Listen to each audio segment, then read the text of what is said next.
Olá, meus amigos, tudo bem? Meu nome é Fábio Blanco e esta é mais uma aula de filosofia integral. Muitas pessoas reclamam da dificuldade que encontram ao tentar estudar filosofia. Isso é muito comum. Talvez você seja uma dessas pessoas que se dispõe a compreender os textos filosóficos, se lançam a estudar os assuntos que os filósofos trazem, mas quando se deparam com os textos filosóficos, acham aquilo muito difícil.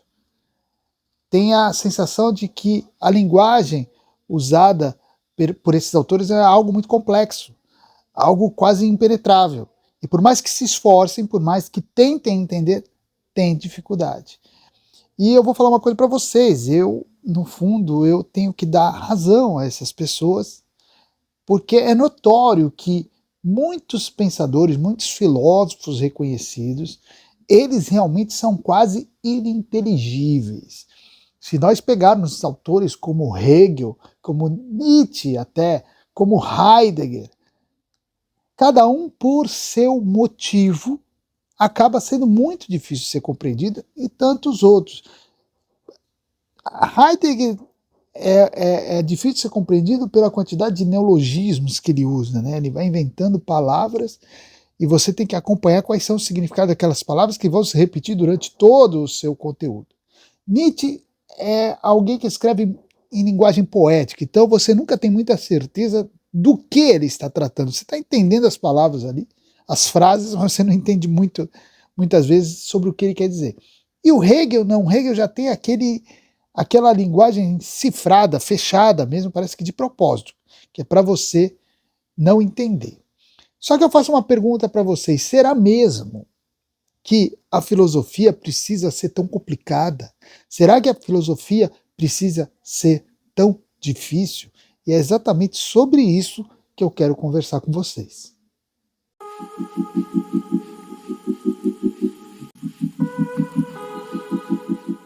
Antes de continuarmos, deixa eu fazer um convite para você. Torne-se oficialmente o meu aluno. E como fazer isso? Assinando um dos níveis da minha escola de filosofia integral. Ao fazer isso, você passa a ter acesso a diversos conteúdos, conforme o nível da sua assinatura, pode participar dos encontros ao vivo em sala virtual comigo, além de ter um canal de comunicação aberto para você tirar todas as suas dúvidas. O que eu quero é ser o seu professor e o seu orientador e trazer você para mais próximo de mim e da minha comunidade para que juntos nós possamos trilhar o nosso caminho filosófico.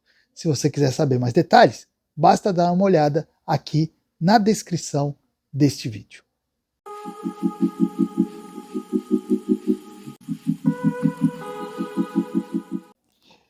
Se os filósofos se expressam de uma maneira tão complexa, numa linguagem às vezes cifrada, hermética, saibam de uma coisa, muitas vezes isso se deve ao fato deles tomarem a sua matéria como sendo uma atividade quase esotérica. Eles olham para aquilo que eles estão estudando e eles mesmos acreditam que se trata de um conteúdo, um objeto que apenas poucas pessoas têm acesso. Então ele costuma achar que o seu objeto de estudo se trata de um conhecimento misterioso, escondido, que é inacessível às pessoas comuns. Claro que, diante disso, não é à toa que mesmo gente interessada na filosofia acaba se afastando dela, porque a pessoa acha aquilo complicado demais, acha que aquilo ali é inexpugnável, né, que é impenetrável, sente que aquilo não é para ela, que aquela matéria ali é coisa para iniciados. Eu já tentei tanto fazer esforço, a pessoa pensa, né? Já me esforcei tanto para conseguir entender aquilo e não consegui, que isso aí não deve ser para mim. Isso aí só algumas pessoas são preparadas, né? Selecionadas talvez para entender isso aí. Eu não consigo. E o interesse, por mais que ela tenha interesse, isso aí não suplanta a dificuldade e acaba, no final das contas, até reforçando a ideia de que filosofia não é algo para as pessoas comuns, mas apenas para alguns iluminados. Só que pensem comigo. A filosofia, ela é um exercício de esclarecimento, não é? Para que a gente faz filosofia? Por que estuda filosofia? Para que exercita a filosofia? O que o filósofo faz? Ele tenta esclarecer. Ele toma os objetos de estudo, as observações que ele faz do mundo, da realidade, e tenta esclarecer. O seu esforço é de esclarecimento, tornar mais claro aquilo que ele está observando. Então ele jamais poderia agir, ou deveria agir, como se aquilo que ele estivesse tratando fosse um conhecimento esotérico. Porque ele está fazendo exatamente o movimento contrário. Ele está tentando esclarecer, ele está tentando tornar o complexo, né, que às vezes se depara com algo complexo, em algo compreensível. Aquilo que é confuso em algo mais simples, mais fácil de ser entendido. Então a sua atividade, a atividade do filósofo, é uma atividade oposta do hermetismo que muitas vezes caracterizou a filosofia. A gente precisa sempre lembrar que a filosofia ela nasce entre os gregos. Quando as pessoas começam a filosofar, ela nasce nas ruas, ela nasce nas mesas, entre comidas e vinhos e entre conversas de rua. É assim que nasce a filosofia. Em Atenas foi assim. Ela era discutida nas praças, entre homens comuns, que podiam ser tanto nobres, mas podiam ser vagabundos, podiam ser pessoas que moravam na rua, estavam todos, né, ali discutindo.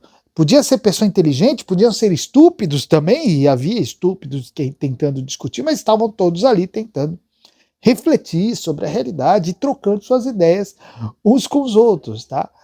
A filosofia, ela vai se enclausurar em ambientes escolares mais tarde. Ela vai acontecer isso, mas ela vai acontecer depois. Ela nasce primeiro na rua e depois ela vai ser sequestrada, levada para os bancos escolares, levada para as academias. Aí os donos da filosofia vão começar a ser os homens respeitáveis, com seus títulos honoráveis, né? Mas a gente não pode nunca perder de vista que a filosofia, a busca desse esclarecimento, nasce na rua, nasce nas discussões públicas. Por quê? Esse é o objetivo da filosofia. Não é se esconder, é aparecer. É fazer o movimento de trazer, pegar aquilo que está complicado e transformar isso, tornar isso mais simples. Aquilo que é misterioso e inconhecido, aquilo que é estranho e familiar. É isso que ela está buscando fazer. Ela quer esclarecer. Esclarecer o quê? Esclarecer não sobre coisas de outro mundo. Ela quer esclarecer aquilo que faz parte da nossa vida. Aquilo que nos envolve, aquilo do qual nós fazemos parte, mas que muitas vezes não é imediatamente compreensível. A vida tem várias complexidades muito próximas de nós, às vezes até dentro de nós. E a filosofia, ela tenta descomplicar aquilo que parece muito complicado. Então, o que a filosofia faz é se esforçar por fazer o nosso mundo compreensível, a nossa vida, a nossa existência compreensível, a nossa natureza compreensível, até a natureza pessoal, a natureza humana compreensível. Então, esse é o papel da filosofia. E se a filosofia tem como objetivo fazer esse movimento de esclarecimento, a última coisa que ela pode ser é esotérica, fechada, hermética. Na verdade, filosofia é anti-esoterismo. Falar de filosofia esotérica é uma contradição em termos, porque a filosofia ela tenta sempre trazer à luz, sempre esclarecer, tá? O seu exercício é o contrário do exercício esotérico, porque o exercício esotérico tenta sempre complicar, né? Ele fecha a linguagem, ele complica para que só iniciados possam ter acesso. A filosofia não. A filosofia descomplica exatamente para poder trazer à luz e, com isso, abranger o maior número possível. A filosofia, no final das contas, é inclusiva.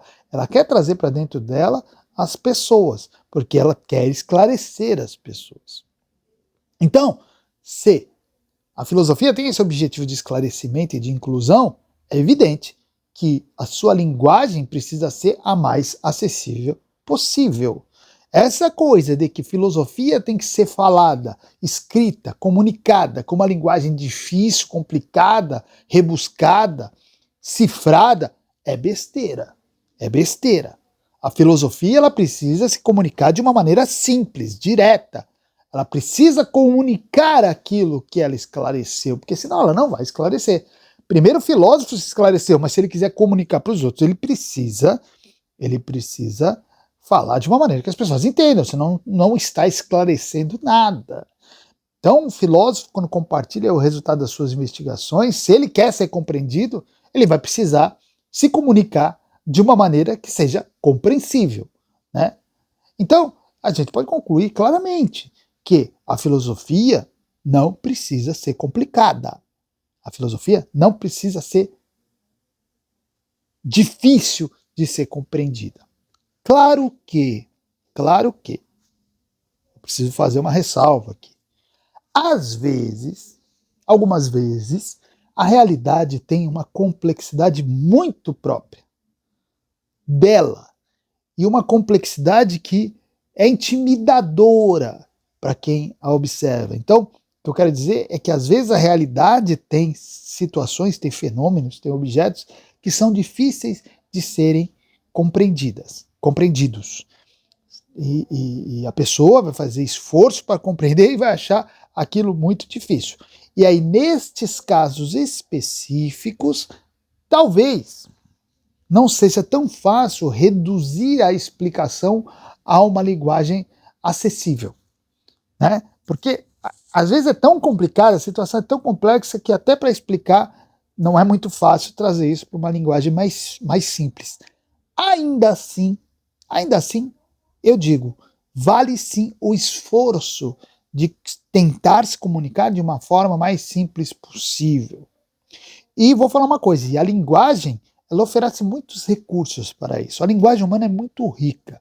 Nós temos muitos recursos de figuras que nós podemos usar e que podem ajudar a tornar aquilo que parecia tão difícil um pouco mais fácil de ser compreendido. Aliás, os grandes mestres do pensamento fizeram exatamente isso. Eles foram capazes de falar com o público de maneira inteligível, mesmo quando estavam tratando de assuntos difíceis. Inclusive, por exemplo, você tem o Ortega y Gasset, que foi um desses filósofos que conseguiu tratar de temas profundos de uma maneira que uma pessoa, mesmo não tão iniciada na filosofia, conseguisse entender. Ele mesmo dizia, né, ele tinha isso como lema, que a clareza é a cortesia do filósofo. Então, ele mesmo praticava aquilo que ele acreditava. O Ortega y Gasset era um filósofo cortês. Eu tento ser cortês também. Eu tento conversar com vocês, com os meus alunos, aqueles que me ouvem, também de uma maneira simples e direta, para poder fazer com que aquilo que eu estou tratando seja compreensível e que a filosofia seja mais agradável. A minha missão nessa vida é transformar as pessoas em filósofos, não filósofos acadêmicos. Não é isso, eu quero transformar as pessoas em pensadoras, pessoas que reflitam, pessoas que pensem sobre a vida. Poxa, se as pessoas pensarem mais sobre a vida, entenderem melhor as complexidades da vida, elas estão mais aptas a viver melhor. E essa é a minha missão. Essa é a missão que eu impus para mim mesmo. Então, decididamente a filosofia não precisa ser complicada. Obviamente que ela não precisa ser vulgar. Você não precisa usar uma linguagem vulgar, uma linguagem rasteira, baixa. Não é isso. A filosofia ela precisa ter as suas formalidades, mas isso não significa que ela não pode ser clara, tá? E isso vai exigir, obviamente, do filósofo mais do que a capacidade específica de entender as coisas, né? Que a primeira atividade do filósofo é entender, é buscar compreender. Mas todo filósofo que se preze, ele não apenas entende, mas ele também registra aquilo e, de alguma maneira, transmite aquilo, seja escrevendo, seja dando aulas, seja dando palestras, hoje em dia, seja gravando vídeos, ele vai passar aquilo para frente, né? Faz parte da sua atividade filosófica também. E nessa transmissão, nessa comunicação, ele precisa ter uma capacidade especial de tornar as coisas palatáveis, compreensíveis para boa parte das pessoas. Aliás, algo que os filósofos na história costumaram desdenhar, não deram muita atenção para isso. Até porque, gente, acho que vocês concordam comigo, que só uma filosofia bem transmitida cumpre verdadeiramente sua missão, que é de tornar a realidade compreensível para os outros. Uma filosofia não bem transmitida, ela pode ser útil, pode ser boa para aquele que a exercitou e a compreendeu, mas ela não está cumprindo devidamente o seu papel. A filosofia, ela nasce ela nasce em comunicação. Ela já nasce com as pessoas comunicando os seus entendimentos uns para os outros. Essa coisa da filosofia fechada, só com a pessoa sozinha, se descobrindo as coisas, isso sempre foi só uma parte da filosofia. Uma parte importantíssima, é o começo, é essencial, né? Não só importante, mas necessária. Você precisa passar por essa fase, mas ela nunca parou aí. Filosofia sempre foi também comunicação, transmissão. Então, nessa transmissão, é óbvio que quanto mais acessível for essa linguagem, sem abrir mão da profundidade, sem abrir mão do conteúdo, é a capacidade de tornar compreensível aquilo que talvez não seja tão compreensível em um primeiro momento. Esse é o papel do filósofo, esse é o papel da filosofia, é isso que eu acredito e é isso que eu tento passar para os meus alunos. Tá bom, gente? Por hoje é isso aí e até a próxima.